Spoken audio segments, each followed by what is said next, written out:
sounds that would change my life forever. Water splashing. Soft laughter. A woman's voice that wasn't mine, saying my husband's name in a way that made my stomach turn. I had come home early from my marketing job at Peterson Industries because I'd forgotten an important client file. The house should have been empty. Gerald said he'd be at the office all day.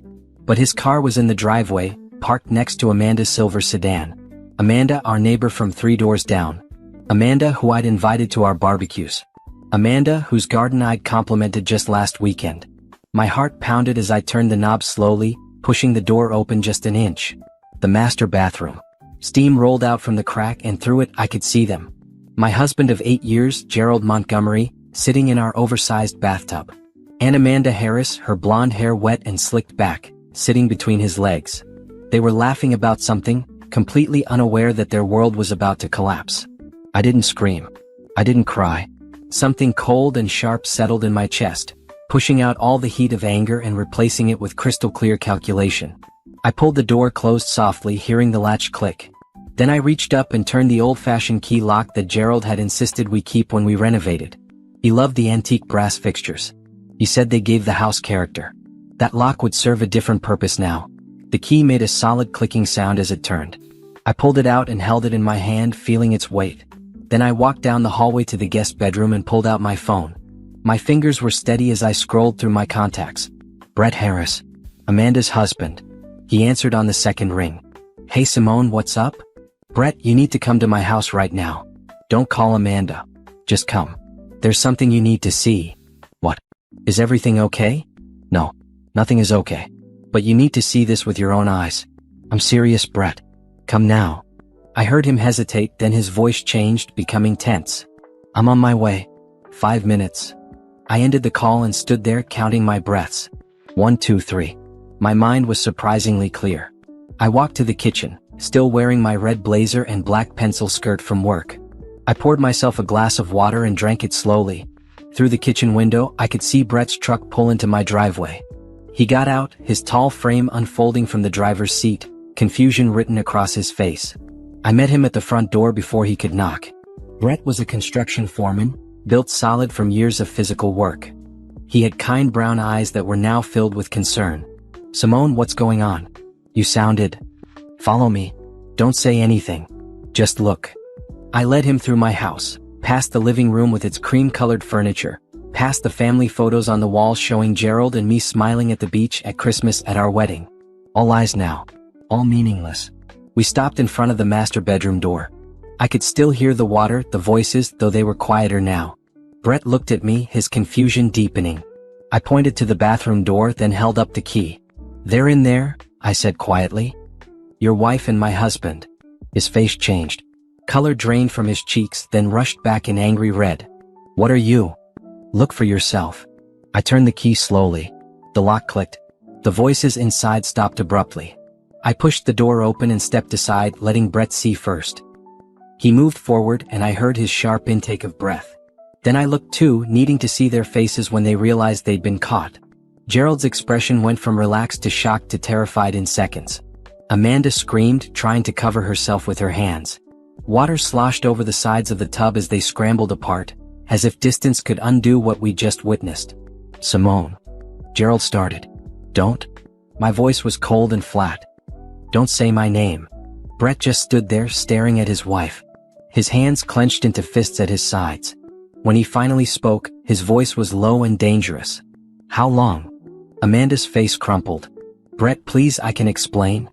How long? He repeated louder now. Gerald tried to stand up in the tub, realized he was naked and sat back down. It's not what it looks like. I almost laughed. Actually, I think I did laugh. A short, bitter sound. It's exactly what it looks like. You're in my bathtub with our neighbor. You're both naked. There's literally nothing else this could be. Get out, Brett said to Amanda. Get out and get dressed. Now. Amanda scrambled out of the tub, grabbing a towel. She couldn't look at me as she rushed past, dripping water across my bathroom floor. Brett followed her, and I heard them in the bedroom, Brett's voice rising, Amanda crying. That left Gerald and me. He sat in the cooling bath water, looking up at me with desperate eyes. Baby, please let me explain. Explain what, Gerald? Explain how you got our neighbor into our bed? Into our bathroom? How many times has this happened? How many times have I been at work, thinking you were at the office, while you were here with her? It wasn't like that. It just happened. We didn't plan. It just happened? You just fell into the bathtub together? Your clothes just fell off. He winced. That's not what I meant. Get out of my bathtub. I turned away from him. You have 1 hour to pack a bag and leave. If you're still here after that, I'm calling the police and reporting a trespasser. This is my house too. No, Gerald. This was our house. Now it's my crime scene. 1 hour. I walked out, closing the door behind me.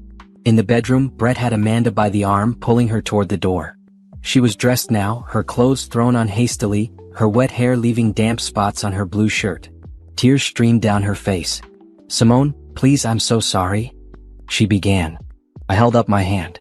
Save it. Just get out of my house and stay away from me. Both of you away from me. Brett dragged Amanda out. I heard the front door slam. Alone in my bedroom, I finally let myself feel something. But it wasn't sadness. It wasn't even anger. It was determination. Gerald had broken our marriage, shattered our vows, disrespected our home. He would pay for that. Not with my tears. Not with my begging. He would pay by losing everything he took for granted. I heard him come out of the bathroom, heard him moving around in the walk-in closet. I didn't look at him. I took out my phone and started taking pictures. The wet footprints on the floor. The 2 wine glasses on the bathroom counter that I hadn't noticed before. The rumpled towels. Evidence. I would need evidence for what came next. Where am I supposed to go? Gerald asked from behind me. I don't care. Hotel. Your brother's place. Hell, for all I care. Just not here. Simone, we need to talk about this. No, Gerald. We don't. The time for talking was before you betrayed me. Now the time for talking is with lawyers. He stood there for a moment longer, and I could feel him trying to find words that would fix this. There were none. Finally, I heard him zip up a bag and walk toward the door. I love you, he said quietly. I turned then, looked him straight in the eyes. If this is what you call love, I want nothing to do with it. Get out. He left. I heard his footsteps down the stairs, heard the front door close. Heard his car start and pull away. Only then did I sit down on the edge of my bed. Only then did I let the first tear fall. But it was just one. I wiped it away and stood up. Crying wouldn't change anything. Action would. I called my best friend, Nicole. She answered immediately, her cheerful voice filling my ear. Girl, what's going on? Aren't you supposed to be at work? I need you to come over. No. And bring a bottle of something strong. Her tone changed instantly. I'm on my way. While I waited for Nicole, I opened my laptop and started searching. Divorce attorneys. The best ones in the city. I made a list, checked their ratings, read their reviews. By the time Nicole arrived 20 minutes later, I had appointments scheduled with 3 different lawyers for the next day. Nicole took one look at my face and pulled me into a hug. What happened? I told her everything. As I spoke, her expression went from concern to furious. When I finished, she poured us both a generous glass of wine. That piece of trash, she said. And Amanda, that snake. After everything you did for her. I don't want to think about them right now, I said. I want a plan. I want to make sure Gerald regrets the day he ever thought he could do this to me. Nicole raised her glass. Then let's plan. Let's make him regret everything. We spent the rest of the afternoon going through my options. Nicole, who worked as a paralegal, knew enough about divorce law to give me a head start. We documented everything. Times, dates, suspicious behavior I'd overlooked. Credit card statements showing charges I didn't recognize. Flowers I'd never received but that he'd clearly bought for someone. The evidence piled up. As the sun set outside my window, painting the sky in shades of orange and pink, I felt something shift inside me. The girl who'd walked into this house at lunch, expecting a normal day, was gone. In her place was someone harder. Someone who wouldn't be played for a fool ever again. Gerald called 6 times that evening. I didn't answer. He texted, begging to talk. I blocked his number. This wasn't about communication anymore. This was about survival. My survival. And I intended to come out of this stronger than ever. The morning after I discovered Gerald's betrayal, I woke up at 5 in the morning, my body refusing to stay asleep. The bed felt enormous and empty. I'd slept on the couch in the living room, unable to bear the thought of lying where Gerald had slept just nights before. The house was too quiet. Usually, I'd hear him making coffee, getting ready for work. Now there was just silence and the memory of yesterday crushing down on me. I got up and showered, standing under water as hot as I could tolerate, trying to wash away the images burned into my mind. Gerald and Amanda in that tub. Their faces when they realized they'd been caught. The way he tried to explain as if words could cover the enormity of what he'd done. By 6, I was dressed in a green dress that made me feel powerful, professional. I need that power today. My first lawyer consultation was at 8. I made myself breakfast, forcing down toast and coffee even though my stomach churned. I had to keep my strength up. This was a marathon, not a sprint. Nicole texted me at 7. How are you holding up? Surviving, I typed back. Meeting with Attorney Campbell at 8. You've got this. Call me after. The law offices of Campbell and Associates occupied the 15th floor of a glass tower downtown. I'd chosen Harold Campbell specifically. He had a reputation for being thorough, aggressive, and winning. The receptionist led me into a conference room with floor-to-ceiling windows overlooking the city. 3 minutes later, Attorney Campbell walked in. He was 60 with silver hair and sharp blue eyes that missed nothing. Mrs. Montgomery, thank you for coming in. Please sit down and tell me everything. I did. I told him about coming home, about finding them, about locking the door and calling Brett. I showed him the photos I'd taken. The wine glasses. The wet footprints. Everything. He listened without interrupting, making notes on a yellow legal pad. When I finished, he sat back and looked at me appraisingly. You handled this well. Better than most people do in the heat of the moment. These photos will be valuable. Do you have access to financial records? Yes. We have a joint account. I checked last night. There are charges I don't recognize. Restaurants I've never been to. A jewelry store charge from 3 months ago. I never got any jewelry. Get copies of all of that. Every statement you can find. Do you know how long the affair has been going on? I don't. But I intend to find out. Attorney Campbell nodded. Good. Pennsylvania is technically a no-fault divorce state, but evidence of infidelity can certainly impact things like alimony and asset division, particularly if marital assets were used to support the affair. Your husband's income is substantial, correct? Yes. He's a financial consultant. Last year he made close to $400,000. And you? I'm a marketing director. I make $90,000. How long have you been married? 8 years. No children. That simplifies some things. He made more notes. I'm going to be honest with you, Mrs. Montgomery. This will get ugly. Your husband will likely try to downplay the affair, claim it was brief, argue he deserves more of the assets. He'll have a lawyer who'll make you out to be cold, unforgiving, unreasonable. Can you handle that? I met his eyes steadily. I can handle anything at this point. He betrayed me in our home. I'm not the one who should feel guilty. Good. That's the right attitude. I'll take your case. My retainer is $10,000. I'd expected as much. I wrote the check without hesitation. This was an investment in my future. A future without Gerald. After leaving the lawyer's office, I went straight to the bank. I withdrew half of our joint savings and opened a new account in my name only. It was legally my right. Then I went to work. I couldn't just hide at home. I had responsibilities and I refused to let Gerald's actions destroy my career too. My coworkers could tell something was wrong. I'd been working at Peterson Industries for 6 years, and I'd never been the type to hide my emotions well. Nicole had texted ahead to my supervisor, explaining I was dealing with a family emergency. Everyone gave me space, which I appreciated. At lunch, I got a call from an unknown number. I answered cautiously. Simone? It's Brett. Amanda's husband. I sat up straighter. Brett, how are you holding up? About as well as you'd expect. His voice was rough, tired. Look, I wanted to let you know I kicked Amanda out last night. She's staying with her sister. I also hired a lawyer this morning. We're getting divorced. I'm doing the same, I said. Seeing my lawyer this afternoon for the retainer. Good. They don't deserve our forgiveness. He paused. I wanted to thank you. For calling me. For making me see the truth. If you hadn't, I would have just kept going, not knowing. You would have found out eventually. They weren't being careful. Maybe. But you didn't have to do what you did. You could have just kicked Gerald out and left me in the dark. That wouldn't have been right. You deserve to know what your wife was doing. We talked for a few more minutes. Brett told me he'd found texts on Amanda's phone after he got her home. The affair had been going on for 6 months. 6 months of lies. 6 months of them sneaking around while Brett and I worked, trusting our spouses. The betrayal went deeper than I'd imagined. After hanging up with Brett, I felt a strange kinship with him. We were both victims of the same selfish behavior. Both fighting to rebuild our lives from the rubble our spouses had left behind. Gerald tried to call me 14 times that day. Each call went to voicemail. Each voicemail was the same. Please, Simone, we need to talk. I made a mistake. I love you. Please call me back. By the 10th message, I deleted them without listening. That evening, I changed all the locks on the house.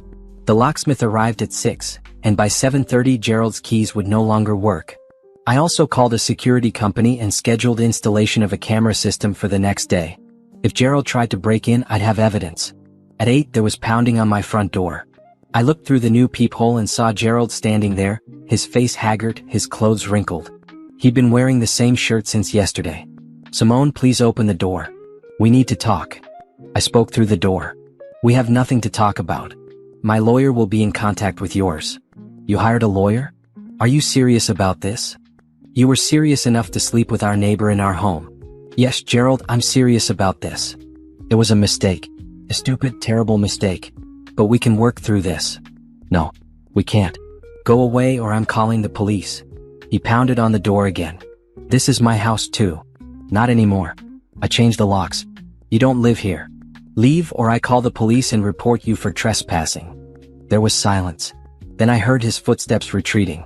Through the window, I watched him get in his car and sit there for 10 minutes, his head in his hands. I felt nothing. No pity, no sadness. He'd made his choice. Now he had to live with the consequences. The next few days were a blur of paperwork and planning. Attorney Campbell moved quickly. Within a week, Gerald was served with divorce papers. I learned through the legal grapevine that he'd hired Thomas Brennan, a lawyer known for being combative. Good. Let Gerald waste his money on a fight he couldn't win. My mother called after Gerald apparently contacted her, begging her to convince me to reconsider. Simone, honey, are you sure about this? Marriage is hard. People make mistakes. Mama, he was in bed with another woman. In our home. That's not a mistake. That's a choice. But 8 years of marriage. 8 years he threw away. Not me. Him. I won't be blamed for this. She sighed. I just don't want you to regret this later. I regret marrying someone who could do this to me. I don't regret leaving him. Gerald's mother was worse. She showed up at my workplace, causing a scene in the lobby, demanding I speak with her. Security had to escort her out. She called me selfish, cruel, unforgiving. The irony wasn't lost on me. Her son had broken our vows, but somehow I was the villain for refusing to accept it. Through all of this, Nicole was my rock. She came over every evening, brought dinner, sat with me while I cried on the nights when the pain broke through my determination. She never once suggested I forgive Gerald. She just held my hand and let me process. You're going to get through this, she said one night 2 weeks after the discovery. You're one of the strongest people I know. I don't feel strong. I feel broken. Broken things can be fixed, and sometimes they come back stronger than before. I wanted to believe her. Some days I did. Other days I just felt hollow. At work, my boss called me into her office. Patricia Henderson was 55, divorced herself, and had always been supportive. She gestured for me to sit. Simone, I heard about what you're going through. I'm sorry. Thank you. I'm managing. I can see that. You're still producing excellent work despite everything. That takes real strength. She leaned forward. I want you to know that your job is secure. Take whatever time you need. And when you're ready, there's a senior director position opening up in 3 months. I'd like you to apply for it. A promotion. In the middle of my personal disaster, my career was actually looking up. Thank you, Patricia. That means more than you know. You've earned it. Don't let that man take anything more from you than he already has. Her words stayed with me. Gerald had taken my trust, my marriage, my sense of security, but he wouldn't take my future. I wouldn't let him. That night, I went through our photo albums and removed every picture of Gerald. I boxed them up along with his remaining belongings that I'd collected from around the house. His toothbrush, his favorite coffee mug, the books on his nightstand. All of it went into boxes that I stacked in the garage. Eventually, I'd have his lawyer arrange pickup. For now, I just needed them out of my sight. As I worked, I found a card Gerald had given me on our 5th anniversary. To my beautiful wife. Thank you for 5 amazing years. Here's to 50 more. Love always, Gerald. I stared at it for a long time. Had he meant it then? Or had I never really known him at all? I threw the card in the trash and kept packing. The past was gone. I had to focus on building something new. Something better. Something that was just mine. 3 weeks after discovering Gerald's affair, I sat in Attorney Campbell's office reviewing the financial documents his team had subpoenaed. What I saw made my stomach turn. The affair hadn't lasted 6 months like Brett and I had initially believed. Based on credit card statements, hotel charges, and restaurant bills, it had been going on for over a year. "Look here," Attorney Campbell pointed to a charge from 14 months ago. "Dinner at Chez Laurent. Their prix-fixe menu is $200 per person. Do you remember being there?" I shook my head. "I've never been there." Gerald told me he was at a business dinner that night. "And here, Cartier. A bracelet purchased for $6,000. Did you receive a bracelet?" "No. Flowers from Bella Blooms. These charges appear every 2 weeks for the past 8 months. $300 each time."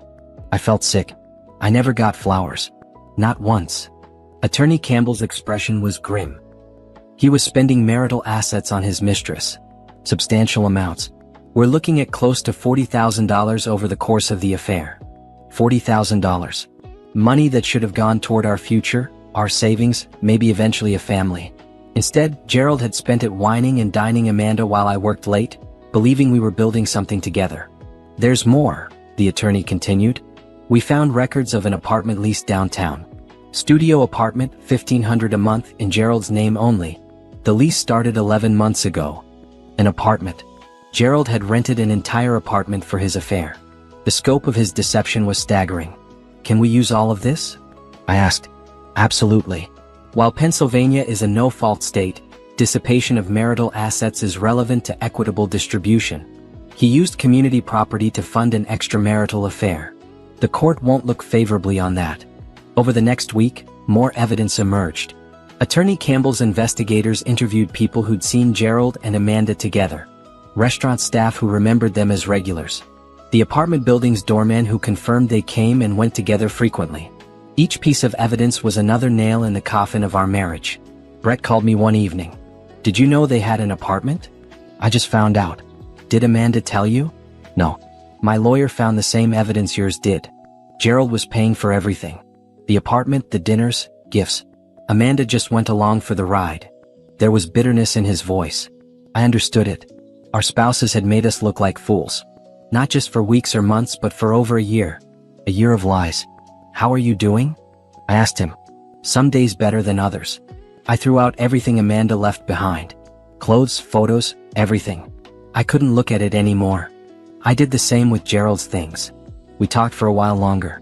Brett had always been a good neighbor, friendly but not intrusive. Now we had this terrible thing in common, this shared betrayal that created an odd bond between us. The worst part came when I started telling close friends about the divorce. Their reactions revealed that many had suspected something was wrong long before I did.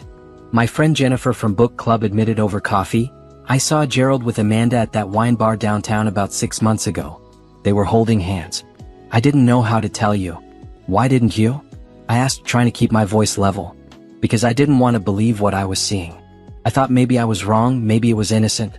And I didn't want to hurt you if it was nothing. I wanted to be angry at her, but I couldn't. What would I have done in her position? Would I have wanted to be the bearer of such terrible news?" Another friend, Diane, had a similar story. "I saw them coming out of a hotel together last fall. They didn't see me. I convinced myself there was a reasonable explanation. That maybe they were planning a surprise party or something." Each confession felt like another small betrayal. Not because they'd kept silent, but because it meant more people had known Gerald was making a fool of me than I'd realized. The only person who tried to warn me, it turned out, was Gerald's own brother Thomas. He called me one evening, something he'd never done before. "Simone, I need to talk to you about Gerald. If you're calling to defend him, save your breath." "I'm not. I'm calling to apologize. I knew about the affair 3 months ago. I confronted Gerald, told him to end it or I'd tell you myself. He swore he'd break it off. Obviously he didn't." I gripped the phone tighter. "Why didn't you tell me anyway?" "Because he's my brother. Because I thought I could make him do the right thing. I was wrong and I'm sorry. You deserve to know." At least Thomas had tried. That was more than most people had done. "Thank you for telling me now. For what it's worth, my wife and I are on your side in this. Gerald destroyed his marriage. That's on him, not you." After hanging up, I felt oddly lighter. I'd been carrying guilt, wondering if I'd missed signs, if I'd been a bad wife, if I'd driven Gerald to this. But the truth was simpler and more painful. Gerald had made a choice. He'd chosen Amanda over our marriage. He'd chosen lies over honesty. And he'd done it consciously, repeatedly, for over a year. At my next meeting with Attorney Campbell, we strategized for the upcoming settlement negotiations. Gerald's lawyer had sent over a proposal that was insulting. He wanted to keep the house, split the savings 50-50, and pay minimal alimony for only 3 years. "He's trying to lowball you," Attorney Campbell said. "He thinks you'll settle to avoid a trial. We're going to push back hard." Our counteroffer was aggressive. I wanted the house, 60% of the savings to account for the money Gerald had wasted on his affair, and alimony for 7 years. We also demanded he pay all legal fees and half his retirement account. Gerald's response came through his lawyer. He was furious. He called me directly, somehow getting my new number. 60%? Are you trying to destroy me? No, Gerald. You destroyed yourself. I'm just making sure I'm not left with nothing after you threw away our marriage. I made a mistake. I'm paying for it. But this is excessive. You spent $40,000 of our money on your mistress. You rented an apartment to hide your affair. You lied to me for over a year. And you think asking for 60% is excessive? That money wasn't just yours. I earned it. We earned it. We were married. Everything was supposed to be ours. But you decided to spend it on someone else. So yes, I think I'm entitled to more than half of what's left. You tried a different tack. What about our memories? Everything we built together? You should have thought about that before you got in a bathtub with Amanda. I can't believe you're being this vindictive. Vindictive would be telling everyone we know exactly what you did. Vindictive would be posting the photos I took all over social media. I'm being reasonable. I'm asking for what I'm legally entitled to. He hung up on me. Good. I was done listening to him try to rewrite history. Nicole came over that night with Chinese takeout. We sat on my living room floor eating straight from the containers. "How are you holding up?" she asked. "Better than I expected. Angry but clear-headed." That's good. Anger can be useful if you channel it right. I'm channeling it into making sure Gerald regrets what he did. Nicole raised her soda can. To revenge served cold. I clinked my can against hers. And legal. As we ate, I realized something. I wasn't crying anymore. I hadn't cried in over a week. The initial shock and pain were giving way to something else. Determination. Strength. A sense of my own worth that didn't depend on Gerald's validation. "You know what?" I said. "I think I'm going to be okay." "I never doubted it," Nicole replied. "You're too tough to let this break you." She was right. Gerald had broken our marriage, but he hadn't broken me. And as I moved forward with the divorce, gathering evidence, building my case, preparing for court if necessary, I felt myself getting stronger. This wasn't the end of my story. It was just the end of a chapter one should have closed a long time ago. My mother showed up at my door on a Saturday morning, holding a casserole dish and wearing her most determined expression. I knew immediately this wasn't a social visit. "We need to talk," she said, walking past me into the kitchen. I closed the door and followed her. "Good morning to you too, Mama." She set the casserole on the counter and turned to face me. "Simone, I've been patient. I've given you time. But this divorce has gone on long enough. It's time to think about reconciliation."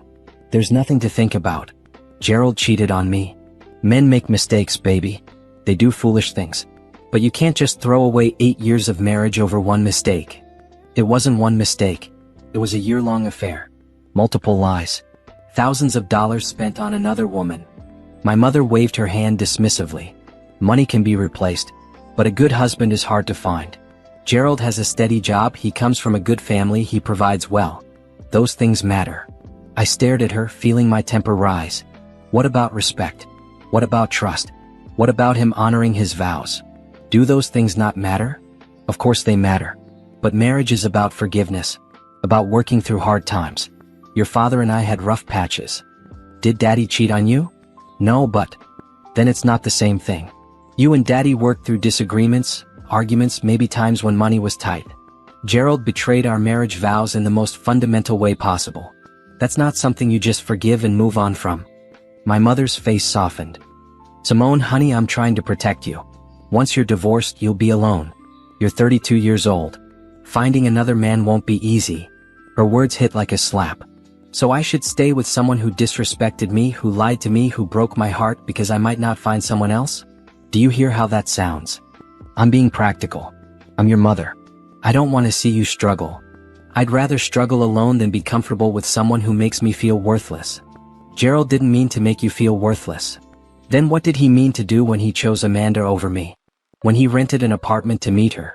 When he spent our money buying her gifts? What message was he sending other than that I wasn't enough? My mother sighed, sitting down at my kitchen table.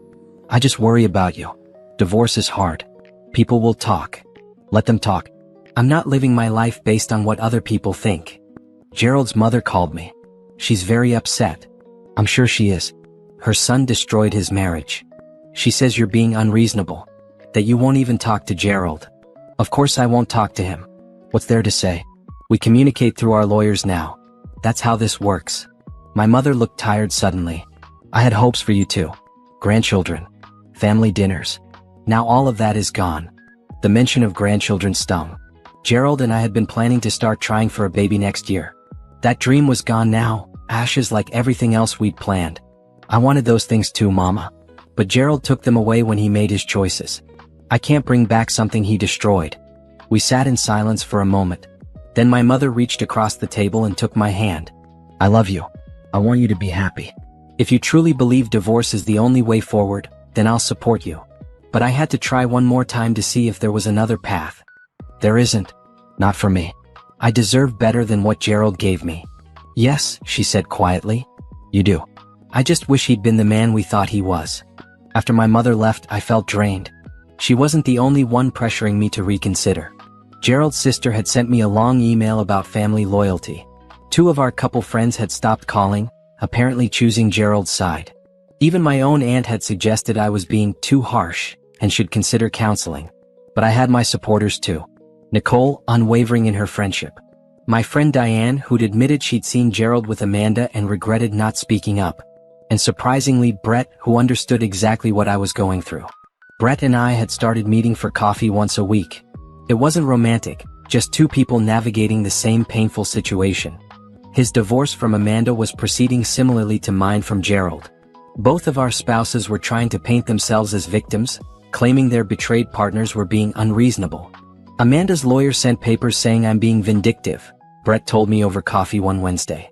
Vindictive because I won't give her spousal support after what she did. Gerald's lawyer called me unreasonable for wanting the house. The house we bought together. The house where I found him cheating.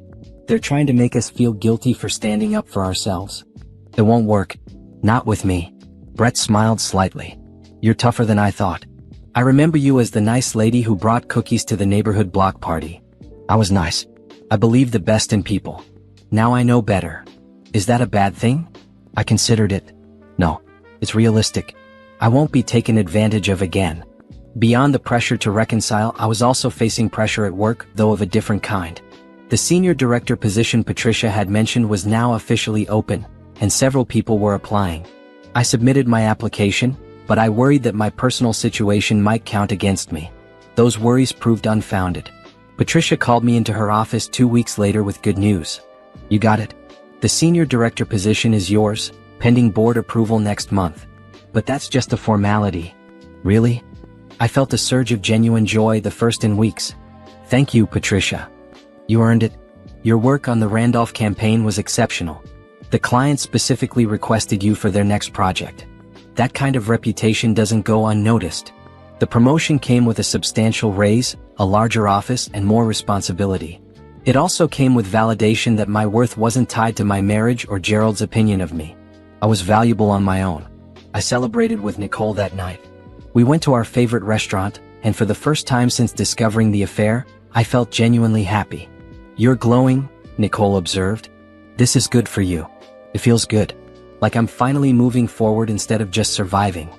That's because you are moving forward. You're not letting what Gerald did define you. As I sipped my wine, I thought about the past month. The pain was still there, sharp and real. But it wasn't consuming me anymore. I was building something new. A career that was thriving. Friendships that had deepened. A sense of self that didn't rely on someone else's validation. Still, there were hard moments. Late at night, when the house was quiet, I sometimes felt the loneliness creep in. I'd reach for my phone, see Gerald's blocked number, and have to resist the urge to unblock it and call. Not because I wanted him back, but because 8 years of marriage didn't just disappear overnight. I started seeing a therapist, Dr. Robinson, a kind woman in her 50s who specialized in divorce recovery. She helped me process the anger and grief without judgment. It's normal to have conflicting feelings, she told me during one session. You can hate what Gerald did and still grieve the loss of the relationship. Those feelings can coexist. I don't want to grieve. I want to be angry. Anger is easier. Anger is a shield. But underneath it, there's hurt. And that hurt needs to be acknowledged before you can fully heal. I didn't like that answer, but I knew she was right. So I let myself feel it. The hurt, the betrayal, the loss. I cried in her office, something I hadn't done in weeks. And afterward, I felt lighter. The divorce proceedings continued. Gerald's lawyer was trying every tactic to reduce my settlement, but Attorney Campbell was relentless. Every attempt to minimize the affair or its impact was met with documented evidence. Every claim that I was being unfair was countered with facts about Gerald's behavior. 2 months after the discovery, we finally had a settlement conference. Gerald, his lawyer, Attorney Campbell, and I sat in a conference room at the courthouse. It was the first time I'd seen Gerald in person since that day. He looked terrible. Thinner, older, with dark circles under his eyes. He tried to catch my eye, but I kept my gaze on my lawyer or on the mediator. I wouldn't give him the satisfaction of my attention. The mediator laid out the issues. Asset division, alimony, debt responsibility. For 3 hours we negotiated. Gerald's lawyer pushed back on everything. I remained calm, letting Attorney Campbell handle the talking. Finally, the mediator suggested a break. Gerald followed me into the hallway. "Simone, please, can we just talk? Alone." "No. We communicate through our lawyers. I miss you. I miss us. What we had was real." I finally looked at him, then really looked at him. "What we had was a lie, Gerald. You made sure of that. Now leave me alone." I walked away and I didn't look back. The settlement conference had failed to produce an agreement, which meant we were heading toward trial. Attorney Campbell had warned me this might happen. Gerald wasn't willing to accept the terms I'd proposed, and I wasn't willing to accept his lowball offers. We were at an impasse.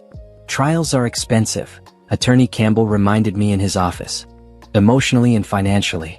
"Are you sure you want to go this route?" "I'm sure. Gerald needs to understand he can't cheat and lie and then walk away with half of everything like nothing happened." "All right then. Let's prepare for battle." The next 2 months were exhausting. Attorney Campbell's team gathered more evidence, deposed witnesses, built the strongest case possible. They interviewed the doorman at Gerald's secret apartment, the jeweler who sold him Amanda's bracelet, even some of Gerald's co-workers who'd covered for him during his afternoon meetings with Amanda. Brett provided a deposition as well.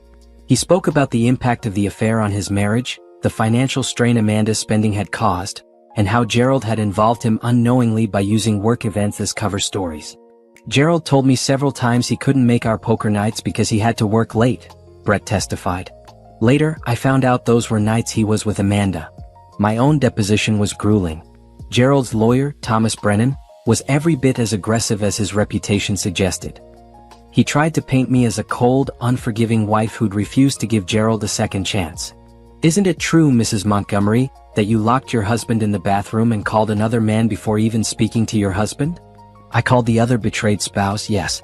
And I locked the door to prevent them from leaving before he arrived." "Doesn't that seem vindictive?" "No.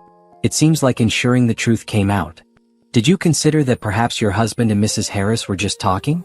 That nothing inappropriate was happening?" I stared at him. "They were naked in my bathtub. What part of that is just talking?" Attorney Campbell smiled slightly but said nothing. He didn't need to. The question was ridiculous and everyone in the room knew it. Brennan tried another angle. "Isn't it true you've refused all attempts at marriage counseling?" Gerald never suggested marriage counseling. He suggested I forgive him. Those are different things. "But if he had suggested counseling, would you have considered it?" "No." "Why not?" "Because the marriage was over the moment he betrayed our vows. Counseling can't fix that." "So you had no interest in saving your marriage?" "I had no interest in staying married to someone who disrespected me so completely." The questioning went on for hours. By the end, I was exhausted but composed. I told the truth calmly and clearly. That was all I could do. Gerald's deposition was a disaster for him. Attorney Campbell was merciless. "Mr. Montgomery, how long were you involved with Amanda Harris?" "About 6 months." "Really?" "Because we have credit card receipts going back 14 months. Gerald shifted uncomfortably. "Well, we were friends before it became physical. Friends who had dinner at romantic restaurants? Friends who exchanged expensive gifts. We were close, yes." "And when did this friendship become sexual?" "I don't remember exactly." Attorney Campbell pulled out a document. This is the lease for the apartment on 5th Street. It's dated 11 months ago. You don't rent an apartment for a friendship, do you? Gerald's lawyer objected, but the damage was done. Gerald had been caught in a lie and it was on record. The trial date was set for early spring, 3 months away. In the meantime, life went on. I threw myself into work, taking on extra projects to keep busy. The promotion to senior director was officially approved, and I moved into my new office with a view of the city skyline. Patricia took me to lunch to celebrate. You've impressed the board. They're already talking about you as a potential vice president in a few years. Really? That's incredible. You've earned it. You're producing excellent work even during a difficult personal time. That shows character. Character. I'd always thought I had character. But this situation had tested it in ways I'd never imagined. I discovered I was stronger than I'd known, more resilient, more capable of standing alone. Brett's divorce was proceeding faster than mine. Amanda had agreed to a settlement, probably because she knew she had no leverage. She'd been unemployed when the affair started and had brought nothing to the marriage financially. Brett gave her a small payout and kept the house. It's almost over, he told me at one of our coffee meetings. Another month and she'll be out of my life for good. How do you feel about that? Relieved. Sad. Angry. All of it at once. He looked at me. Does it get easier? I don't know yet. Ask me when my divorce is final. As the trial date approached, Gerald made one last attempt to avoid court. He showed up at my workplace, waiting in the lobby until I left for the day. Simone, please just hear me out. I tried to walk past him, but he stepped in front of me. I can't do this trial. It's going to destroy me financially. That's not my problem, Gerald. Please. I'm begging you. Let's settle. I'll agree to your terms. Just call off the trial. I stopped and looked at him. He seemed genuinely desperate. You'll agree to my terms? All of them? Yes. Whatever you want. I just can't go through a trial.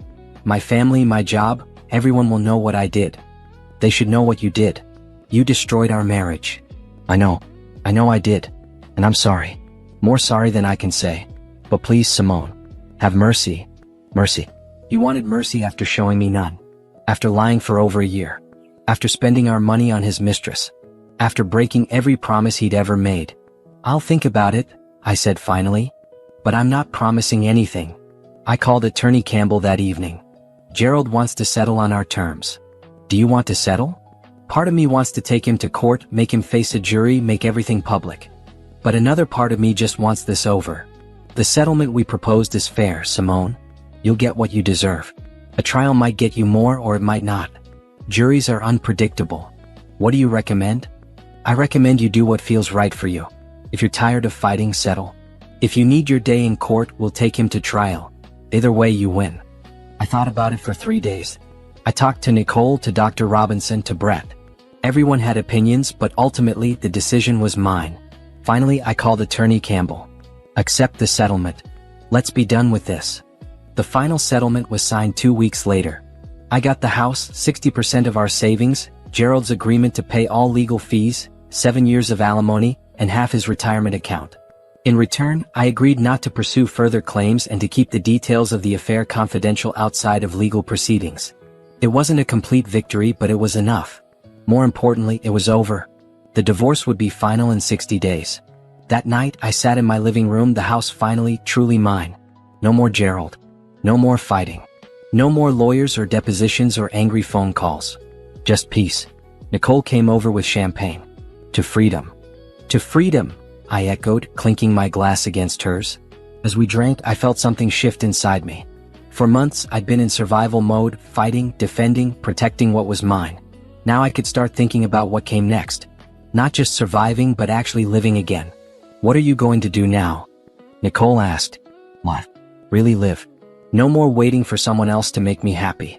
I'm going to make myself happy. That's the spirit. I smiled, and for the first time in months, it felt completely genuine. Gerald had taken a lot from me, but he hadn't taken everything. I still had my home, my career, my friends, my future. And that was more than enough. 6 months after discovering Gerald's betrayal, I stood in my newly redecorated living room and barely recognized it. The cream furniture Gerald had insisted on was gone, replaced by a bold teal sofa and bright red accent chairs.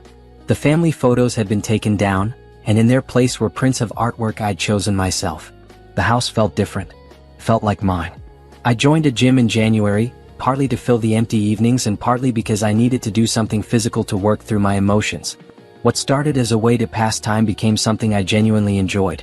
I hired a personal trainer, Melissa, who pushed me harder than I'd ever pushed myself. "You're stronger than you think," she'd say during particularly grueling sessions. She was right. By March, I'd lost 15 pounds, gained muscle definition, and felt more confident in my body than I had in years. Work continued to go well. The Randolph project I'd been leading won an industry award, and my name was on the trophy.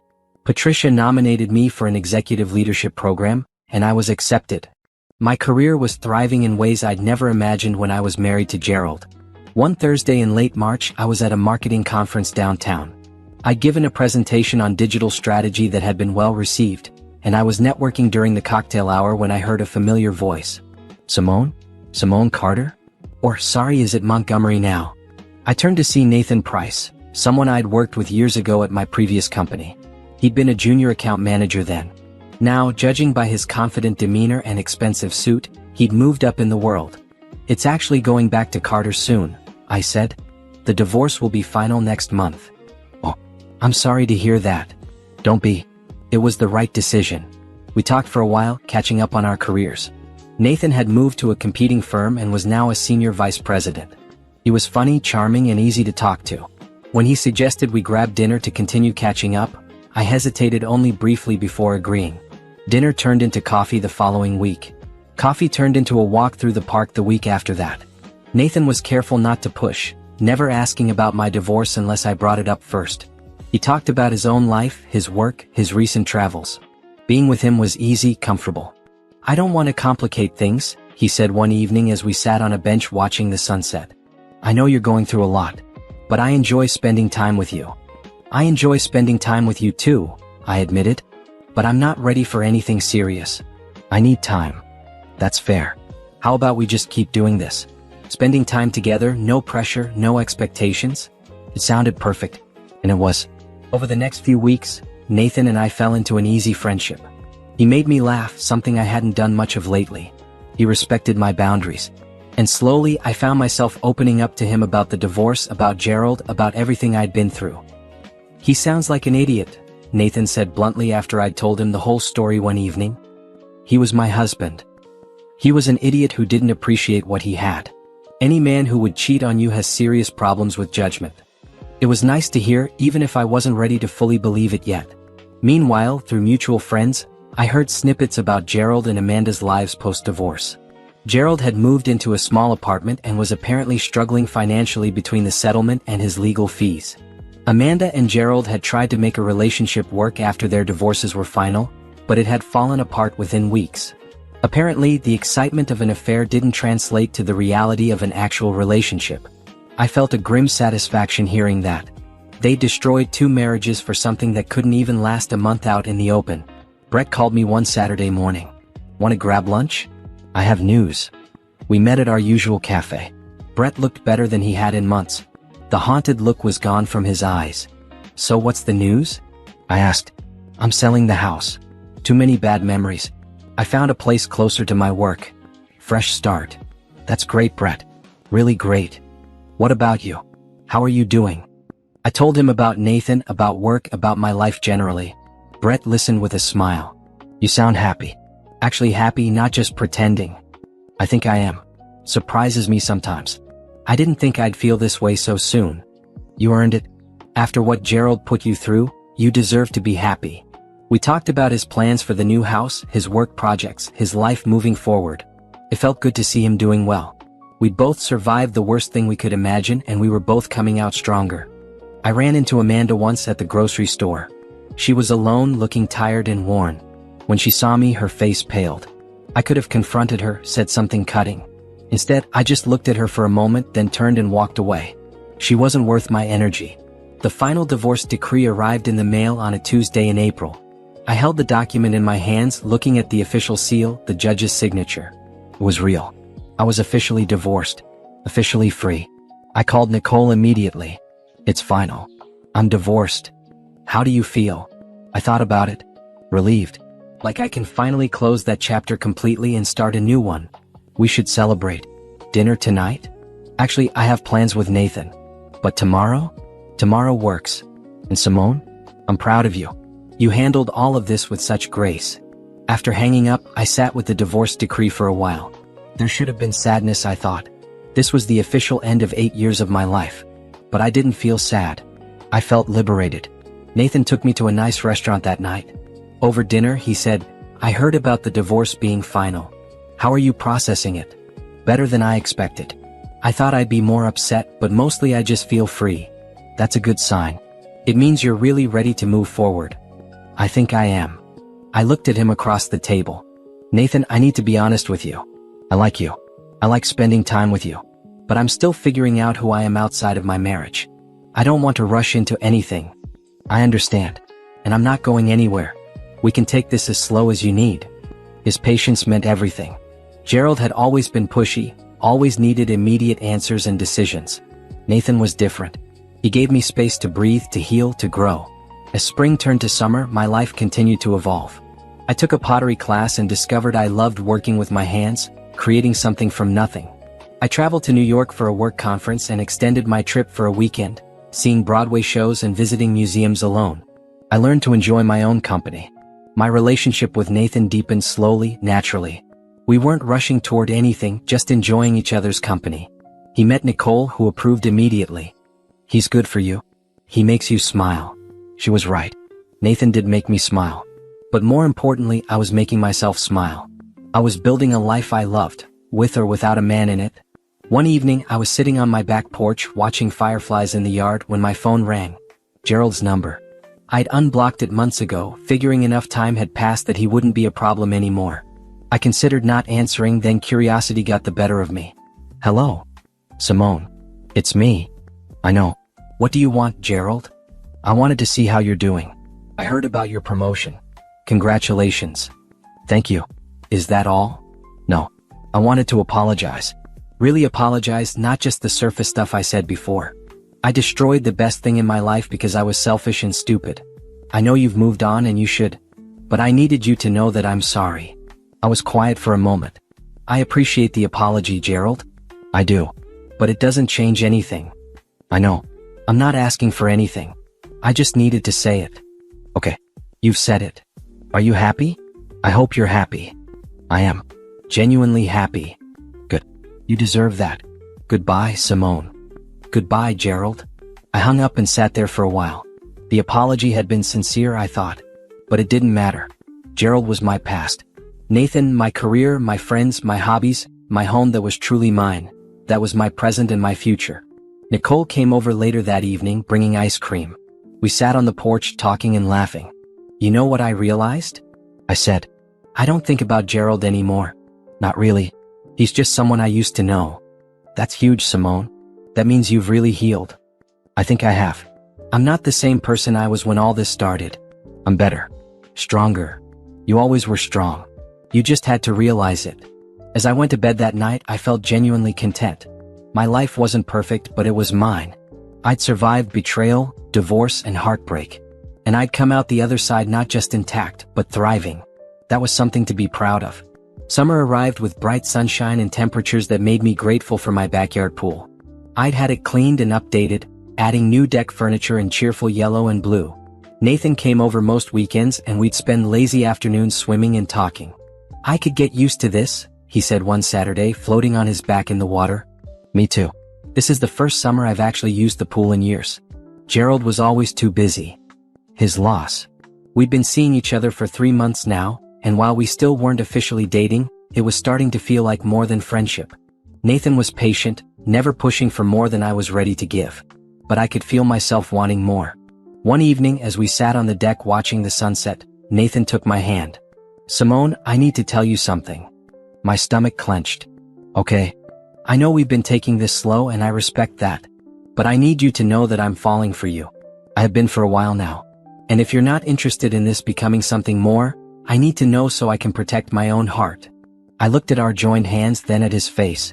He looked nervous, vulnerable. "I'm falling for you too. I have been. I just kept telling myself it was too soon, that I wasn't ready." "Are you ready now?" "I think so. Or at least I want to try. Nathan, you've been so good to me. So patient. I don't want to hurt you." "Then don't." Just be honest with me and we'll figure it out together. I leaned over and kissed him. It was our first kiss and it felt right. Natural. Like coming home. So we're doing this? I asked when we pulled apart. We're doing this. Being in a relationship with Nathan was completely different from being married to Gerald. Nathan listened when I talked. He asked about my day and actually cared about the answer.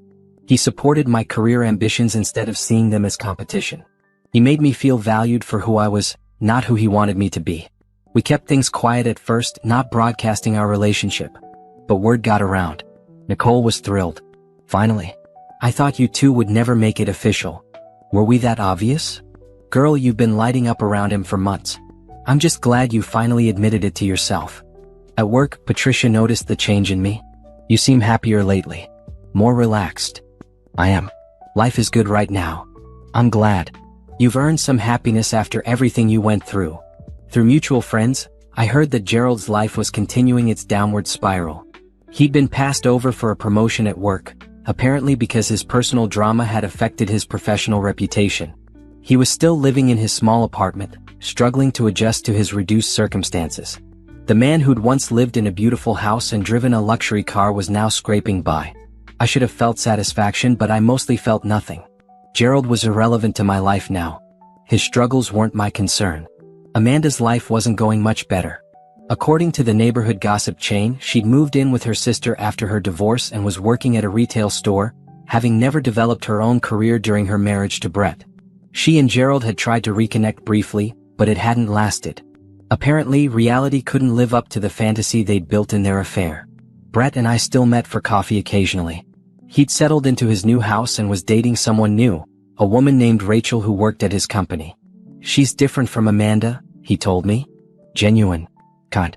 She doesn't play games. I'm happy for you, Brett. You deserve someone good. So do you? This Nathan guy sounds great. He is. It's scary sometimes letting someone in again. But it's good too. I get that. I think that's the hardest part of moving on. Learning to trust again. Trust. It was something I'd thought I'd never be able to do again after Gerald. But Nathan was proving me wrong. He was consistent, reliable, honest. He did what he said he'd do. He kept his promises. Small things maybe, but they mattered. One night, Nathan and I were at his apartment, cooking dinner together. He lived in a modern loft downtown, all exposed brick and high ceilings. As we chopped vegetables side by side, he said, I was thinking about taking a trip to Colorado next month. Hiking in the mountains. Want to come? A trip together? That's a big step. I know, but I think we're ready. Separate rooms if you want. No pressure. Just a chance to get away and spend time together. I thought about it. A trip meant taking our relationship public, making it real in a way that weekend dates didn't. It meant trusting him enough to be away from my safety net of friends and familiar places. Okay, let's do it. His face lit up. Really? Really? I think it sounds wonderful. The trip to Colorado in August was everything I needed. We hiked mountain trails, watched sunrises from our hotel balcony, talked for hours about everything and nothing. Nathan was attentive without being clingy, giving me space when I needed it but always there when I wanted company.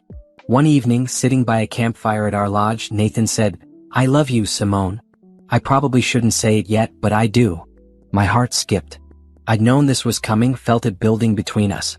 But hearing the words out loud was still overwhelming. I love you too, I said and realized it was true. I did love him.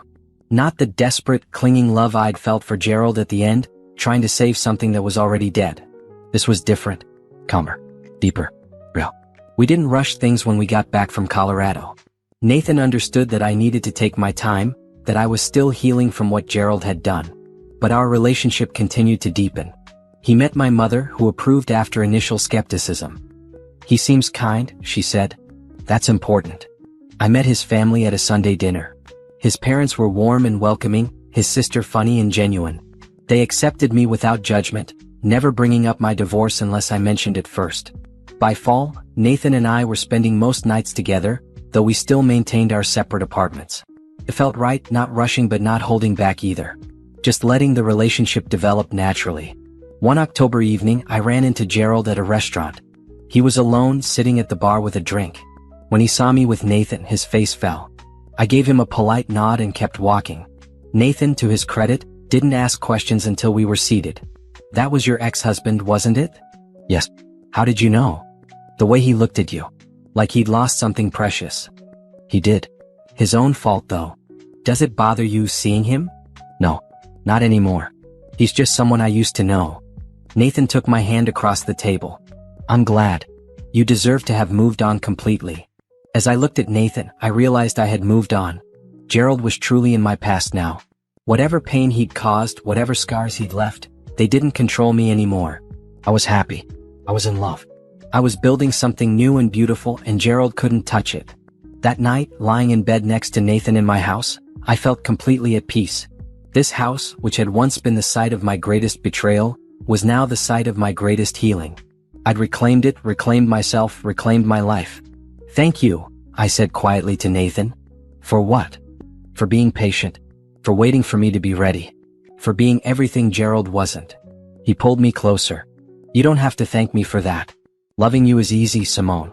Easiest thing I've ever done. I fell asleep in his arms, completely content. The girl who'd locked Gerald in that bathroom months ago, devastated and angry, wouldn't recognize the woman I'd become. Stronger, wiser, happier, and finally, completely free. The 1-year anniversary of discovering Gerald's affair came and went without fanfare. I marked it privately, reflecting on how far I'd come. A year ago, I'd been shattered, barely holding myself together. Now I was thriving in ways I'd never imagined. My relationship with Nathan had grown stronger. We decided to officially move in together, choosing his loft since my house carried too many memories. I'd put my house on the market and it sold within 2 weeks for above asking price. Part of me felt sad letting it go, but mostly I felt relieved. It was time for a complete fresh start. Work was going phenomenally. Patricia had announced her retirement, and the board was considering me as a potential replacement. At 33, I'd be one of the youngest directors in the company's history. The possibility was both terrifying and exhilarating. Brett had gotten engaged to Rachel. He called to tell me personally. I wanted you to hear it from me first. I know it might seem fast, but when you know, you know. I'm happy for you, Brett. Really. Rachel is a lucky woman. I'm the lucky one. After everything with Amanda, I never thought I'd trust anyone again. But Rachel changed that. Nathan did the same for me. We both got our happy endings then. Good. As I packed up my house, preparing for the move, I found old photos of Gerald and me. Our wedding day looking so happy and naive. Vacations we'd taken, smiling at the camera without any hint of the disaster to come. I almost threw them out, then decided to pack them instead. Not because I wanted to dwell on the past, but because they were part of my history. Denying they existed wouldn't change anything. The day before I was scheduled to move, Gerald showed up at the house. I was in the garage sorting through boxes when I heard a car pull up. Through the window I saw him getting out. I considered not answering the door, but curiosity got the better of me. What could he possibly want now? I opened the door before he could knock. Gerald, what are you doing here? He looked worse than the last time I'd seen him. Thinner, older, worn down.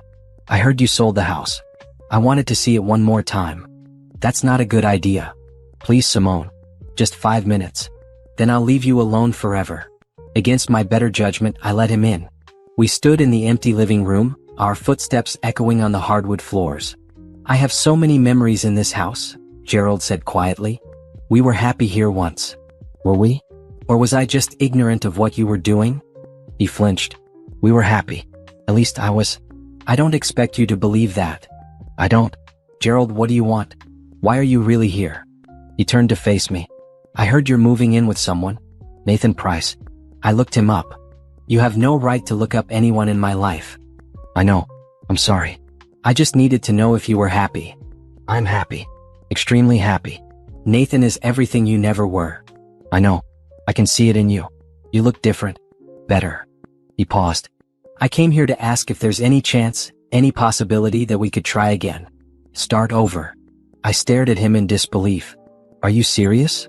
After everything, you think there's a chance? I've changed, Simone. I've been in therapy. I understand what I did wrong. I could be different now. No, Gerald. You couldn't. And even if you could, I don't want you to. I don't want you at all. I've moved on. I'm in love with someone else. You need to accept that and move on too. I can't. You were everything to me. No, I wasn't. If I was everything, you wouldn't have cheated. You wouldn't have lied. You wouldn't have destroyed what we had. You did that, not me. Nathan's car pulled into the driveway. He'd said he'd come by to help me finish packing. When he saw Gerald's car, his expression hardened. He got out and walked over. "Is everything okay here?" Nathan asked, positioning himself slightly in front of me. "Everything's fine," I said. Gerald was just leaving. Gerald looked between us and I saw the moment he finally accepted reality. His shoulders slumped. "I'm sorry for everything, Simone. I hope you know that." "I do. But it doesn't change anything. Goodbye, Gerald." He walked to his car without another word. I watched him drive away and I felt nothing but relief. Nathan put his arm around me. "Are you all right?" "I'm perfect." He wanted another chance. "What did you tell him?" "I told him the truth. That I'm in love with you and I've moved on completely." He needed to hear it. Nathan kissed the top of my head. "Good. Because I'm not letting you go." We finished packing the house together. The next day, movers came and transported everything to Nathan's loft. Our loft now. As I arranged my things next to his, mixing our lives together, I felt a sense of rightness I'd never felt with Gerald. That evening, we christened our new living situation with takeout and champagne on the balcony. "To new beginnings," Nathan said, raising his glass. "To new beginnings," I echoed. As I looked out over the city lights, Nathan's arm around me, I thought about how different my life looked now compared to a year ago. I'd lost a marriage, but I'd gained myself. I'd lost a husband, but I'd found real love. I'd been broken, but I'd rebuilt myself stronger. Nicole came over the next day to see the place. She wandered through the loft, approving of how we'd arranged everything. "You seem really happy," she observed. "I am. Happier than I've been in years. Maybe happier than I've ever been. That's what you deserve. After everything Gerald put you through, you deserve all the happiness in the world." As she left, I realized something. I'd stopped thinking of myself as Gerald's ex-wife. I wasn't defined by his betrayal anymore. I was just Simone Carter, senior director at Peterson Industries, girlfriend to Nathan Price, friend to Nicole and Brett and so many others. A complete person in my own right. That night, Nathan and I were cooking dinner together when he said, "I've been thinking about the future." Our future. What about it? I know we've only been together officially for a few months. But I'm 35, you're 33. We're not kids. And I know what I want. My heart started beating faster. "What do you want?" "You. A life with you. Eventually, marriage, maybe kids if you want them." "I'm not proposing now," he added quickly. "It's too soon. But I wanted you to know that's where I see this heading. If that's where you see it heading too." I thought about Gerald's proposal years ago.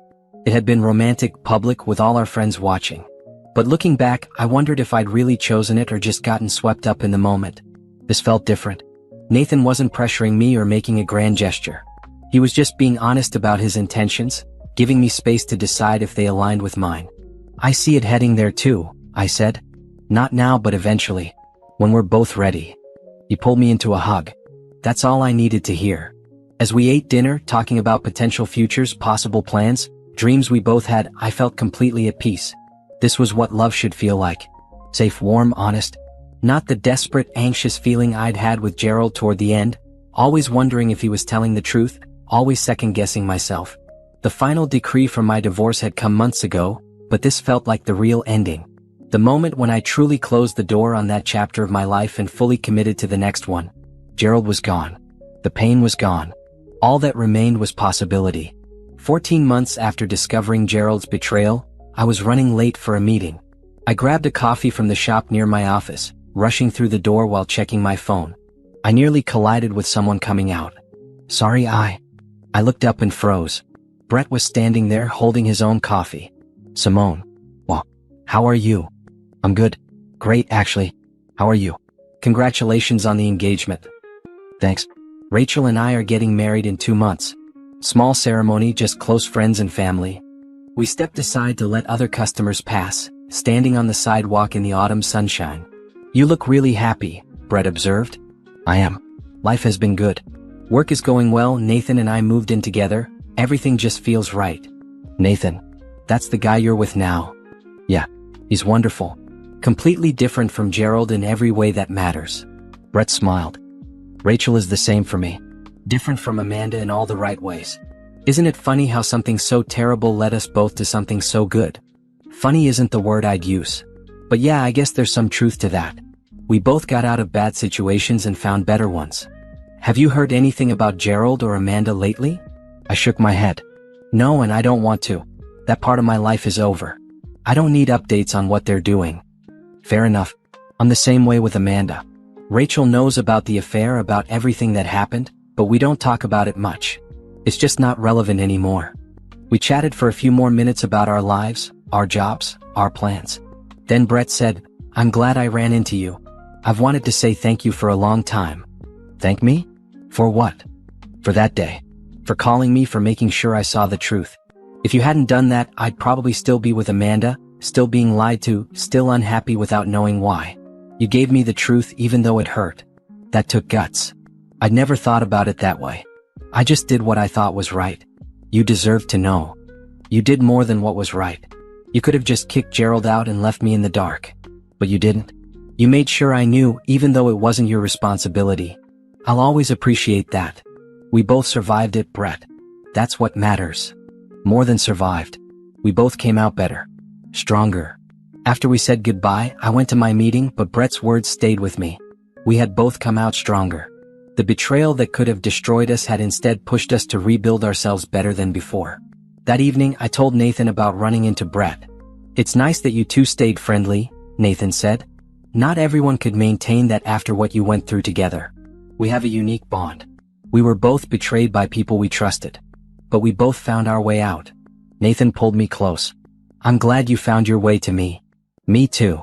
As fall progressed toward winter, my life continued its upward trajectory. Patricia's retirement was official, and I was named as her replacement, becoming Director of Marketing at Peterson Industries. The promotion came with a substantial raise, a corner office, and the respect of colleagues who'd watched me handle my personal crisis with grace while still excelling at my job. My first day in the new role, I sat at my desk and looked around at the space that was now mine. Floor-to-ceiling windows overlooking the city. Modern furniture in bright blue and red. My name on the door. I'd earned this. Not through my marriage or anyone else's help, but through my own hard work and dedication. Nicole took me out to celebrate. "You did it, Simone. You're officially a big deal." "I don't know about big deal, but I'm proud of myself." "You should be. 2 years ago, you were picking up pieces of your shattered life. Now look at you." She was right. If someone had told me during those dark days after discovering Gerald's affair that I'd end up here, happy and successful and in love, I wouldn't have believed them. But here I was. Through the professional grapevine, I heard that Gerald had left his company. Apparently, the scandal of his affair and messy divorce had damaged his reputation too much. He'd moved to another city, starting over somewhere new. I felt a distant pity for him, but nothing more. His struggles weren't my concern anymore. Amanda, I heard through old neighborhood friends, was still living with her sister and working retail. She dated a few people, but nothing serious. The woman who destroyed her marriage for an affair had learned that affairs don't translate to lasting relationships. I should have felt satisfaction at their struggles, but I didn't. They were irrelevant to me now. Whether they succeeded or failed, rebuilt or stayed broken, none of it affected my life anymore. What did affect my life was the joy I felt every morning waking up next to Nathan. The pride I felt walking into my office as director. The deep friendships I'd maintained and strengthened. The relationship with my mother, which had improved once she'd seen how truly happy I was now. "I was wrong," my mother admitted during Sunday dinner at her house. "I thought you should forgive Gerald, try to save the marriage. But seeing you now, I understand. You made the right choice." "Thanks, Mama. That means a lot." Nathan is a good man. Much better than Gerald ever was, even when Gerald was on his best behavior. Nathan, who was helping my father with something in the garage, had won my mother over completely. He was respectful, thoughtful, and genuinely interested in family. Everything Gerald had pretended to be but never truly was. As Christmas approached, Nathan surprised me with a weekend trip to a cabin in the mountains. We spent 2 days snowed in, cooking together, reading by the fire, talking about everything and nothing. On Christmas Eve, sitting by the fire with hot chocolate, Nathan said, "This past year with you has been the best of my life." Mine too. I never thought I'd be this happy again after everything that happened. Do you think about it? The affair, the divorce, all of it? Sometimes. But not with pain anymore. More like remembering a storm that passed. It was terrible while it was happening, but it's over now. And somehow, the sky seems brighter after a storm. Nathan kissed me softly. "I love the way you see things. You take terrible situations and find meaning in them." I had to. Otherwise, Gerald would have destroyed me. I refused to let him have that power. As we sat there, snow falling outside the window, fire crackling in the fireplace, I felt completely content. This was everything I'd thought I had with Gerald but never did. Real intimacy. True partnership. Honest love. My phone buzzed with a text from Nicole. Merry Christmas Eve. Love you. I texted back. Love you too. Thanks for everything. For what? For being there through the worst time of my life. For never judging. For helping me get through it. That's what friends do. Plus look at you now. You didn't just get through it. You triumphed. Triumph. It was a strong word, but maybe it was accurate. I'd taken the worst betrayal of my life and turned it into an opportunity for growth. I'd lost a cheating husband and gained myself. That felt like triumph. As I put my phone away and settled back into Nathan's arms, I thought about the year ahead. There would be challenges at work with my new role. Nathan and I would face obstacles as any couple does. Life wouldn't be perfect, but I was ready for it. I'd proven to myself that I could handle anything. Betrayal, divorce, rebuilding my entire life from scratch. If I could survive all that and come out stronger, I could handle whatever came next. What are you thinking about? Nathan asked. The future. And how I'm not afraid of it anymore. Good. Because our future is going to be amazing. I believed him. And more importantly, I believed in myself. That was the real gift Gerald's betrayal had given me. Not the pain, not the anger, but the eventual realization that I was stronger than I'd ever known. That I could stand alone even if I preferred to stand with someone. That my worth wasn't determined by someone else's treatment of me, but by how I chose to treat myself. Gerald had tried to break me. Instead, he'd rebuilt me into someone better. Someone who knew her own strength. Someone who wouldn't settle for less than she deserved ever again. That was the real victory. Not revenge, not Gerald's suffering, but my own transformation. I was Simone Carter, director of marketing, girlfriend to an amazing man, friend to wonderful people, and most importantly, a woman who knew her own worth. And that was enough. More than enough. It was everything. 2 years after discovering Gerald's betrayal, I stood in front of a mirror in my bedroom, smoothing down my red dress. Not a wedding dress, but a beautiful cocktail dress for an important evening. Tonight was the company gala, and as director of marketing, I'd be giving a speech about our achievements over the past year. Nathan came up behind me, fastening his watch. You look beautiful. Thank you. You clean up pretty well yourself. He was wearing a sharp navy suit that made his eyes look even more striking. We'd been living together for over a year now, and the relationship had only gotten stronger. There was talk of engagement, but we weren't rushing. We both knew we'd get there when the time was right. My phone buzzed with a text from Nicole. Break a leg tonight. You're going to kill that speech. I smiled. Nicole had been promoted too, becoming a full attorney at her firm. We'd both risen in our careers, proving that personal tragedy didn't have to derail professional success. The gala was held at the city's most prestigious hotel. As Nathan and I entered the ballroom, decorated with white flowers and twinkling lights, I felt a surge of pride. I'd helped plan this event. My team had worked tirelessly to make it perfect. Patricia, now retired but still attending company events, found me immediately. Simone, darling. You look radiant. Thanks to you. You taught me everything I know. I taught you skills. You brought the heart and determination. That's all you. As we mingled, I ran into coworkers, clients, industry contacts. Everyone congratulated me on the department's success. The Randolph campaign had won 3 industry awards. Our digital strategy had become a case study taught in marketing classes. Under my leadership, the department had thrived. When it was time for speeches, I took the stage confidently. 2 years ago, I'd been a woman who could barely get out of bed some mornings. Now, I was speaking in front of 200 people without a hint of nervousness. Good evening, everyone. As Director of Marketing, it's my pleasure to share what we've accomplished this year and where we're headed next. I spoke for 10 minutes about our successes, our challenges, our goals. The audience was engaged, nodding, some taking notes. When I finished, the applause was genuine and enthusiastic. Nathan was waiting for me as I stepped off the stage. You were amazing. I meant every word. We have a great team. As the evening continued, I felt genuinely happy. Not the frantic, desperate happiness I'd sometimes felt with Gerald, trying to convince myself everything was fine. Real, deep, contented happiness. Later in the evening, I excused myself to use the restroom. When I came out, I nearly bumped into someone. I looked up to apologize and found myself face to face with Amanda. She'd clearly lost weight, not in a healthy way. Her clothes were nice but not expensive. Her makeup was carefully applied, but it couldn't hide the exhaustion in her eyes. Simone, she said quietly. Amanda. I kept my voice neutral. I heard you were doing well. Director now. Congratulations. Thank you. There was an awkward pause. Then Amanda said, I know you don't want to hear this, but I need to say it anyway. I'm sorry. For everything. For what I did to you, to Brett, to both of your marriages. It was wrong and I've regretted it every day since. I studied her for a moment. The apology seemed genuine. But it didn't change anything. I appreciate the apology, I said finally. But it doesn't matter anymore. What you did pushed me to rebuild my life, and I'm better off now than I ever was with Gerald. So in a strange way, I should thank you. Amanda looked pained. I heard you're with someone new. That you're happy. I am. Very happy. Good. You deserve that. I know you probably don't believe me, but I do mean that. I nodded. I hope you find happiness too, Amanda. Real happiness, not the kind built on someone else's destruction.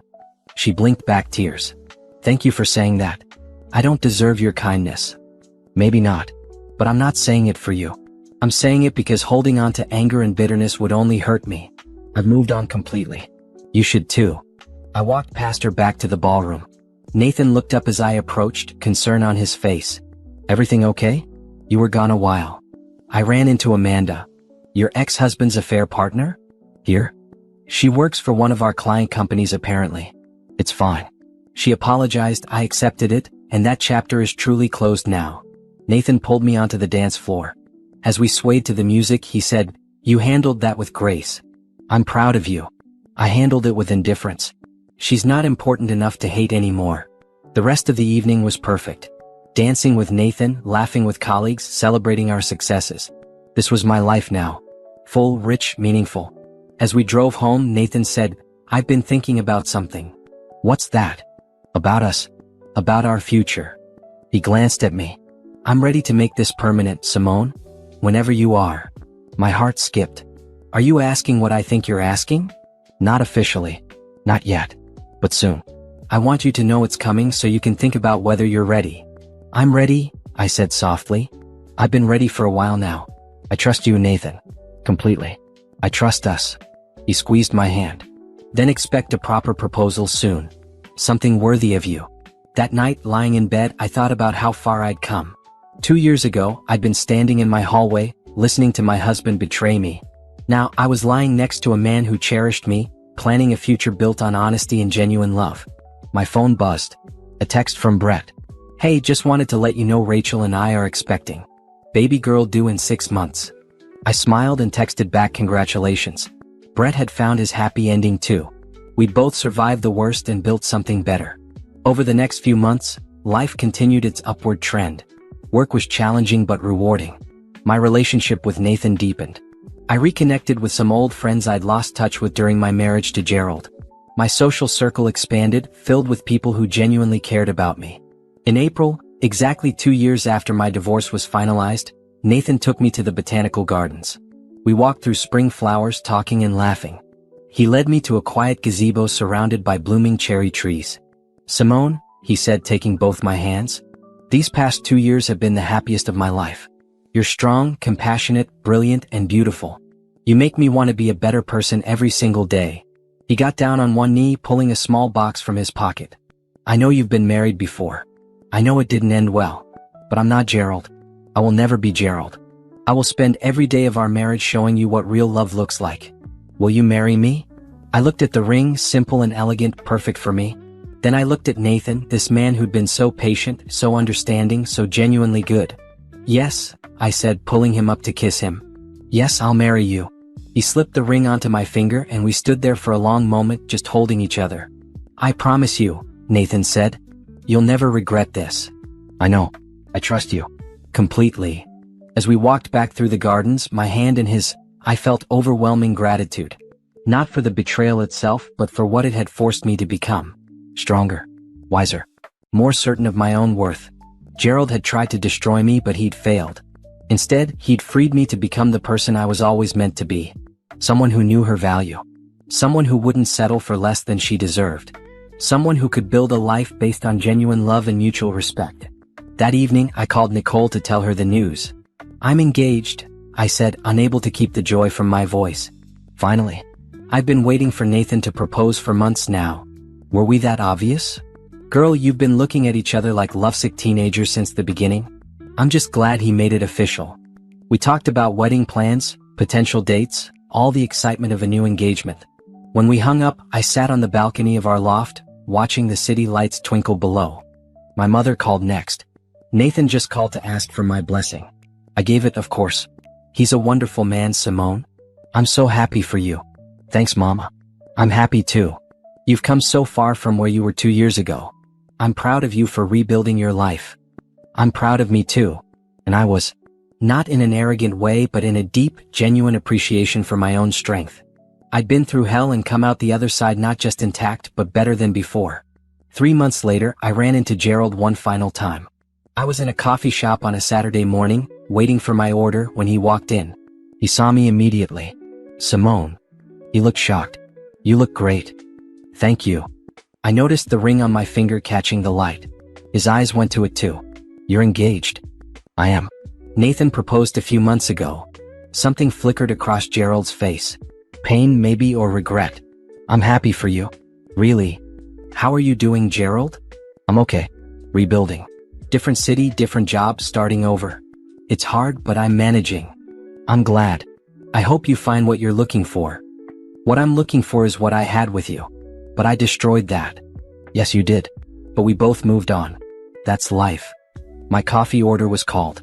I picked it up and turned to leave. Gerald touched my arm lightly. For what it's worth, I really am sorry. And I really am happy you found someone who treats you better than I did. Thank you for saying that. Take care of yourself, Gerald. I walked out into the sunshine and I didn't look back. That chapter was closed. There was nothing left to say, nothing left to feel. Gerald was just someone from my past, no longer relevant to my present or future. Nathan was waiting at home when I got back. You're smiling. Good coffee? The coffee is fine. But I'm smiling because I just had the most freeing experience of my life. I told him about running into Gerald, about the conversation, about how I'd felt absolutely nothing but mild sympathy. That's it then, Nathan said. You're completely free of him. I really am. He's just a person I used to know. Someone who taught me what I don't want in a relationship so I could recognize what I do want when I found it. Our wedding was scheduled for October, during the most beautiful time of year. We decided on a small ceremony, just close friends and family. Nothing extravagant or showy, just genuine and meaningful. Nicole was my maid of honor. Brett, surprisingly, accepted our invitation and came with Rachel and their baby daughter. My mother cried happy tears. Nathan's family embraced me completely. Standing at the altar in a simple maroon dress, looking into Nathan's eyes as we said our vows, I felt completely certain. This was right. This was real. This was what love was supposed to be.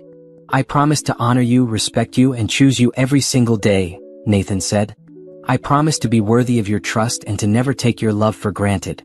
When it was my turn, I said, I promise to build a life with you based on honesty and genuine partnership. I promise to be your equal, your supporter, and your best friend. And I promise that what we have will always be worth protecting. We exchanged simple gold bands, and when the officiant pronounced us husband and wife, the kiss was perfect. Sweet, genuine, full of promise. At the reception, Nicole raised her glass for a toast. To Simone and Nathan. May your marriage be everything you both deserve. Later, dancing with Nathan, I thought about the journey that had brought me here. The pain, the betrayal, the rebuilding.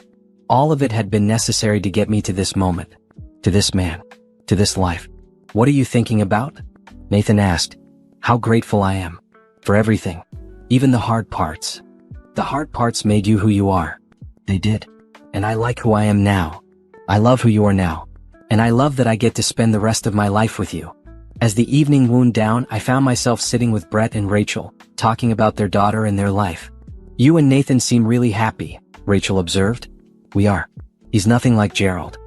He's genuine and honest and treats me like an equal partner. Brett nodded.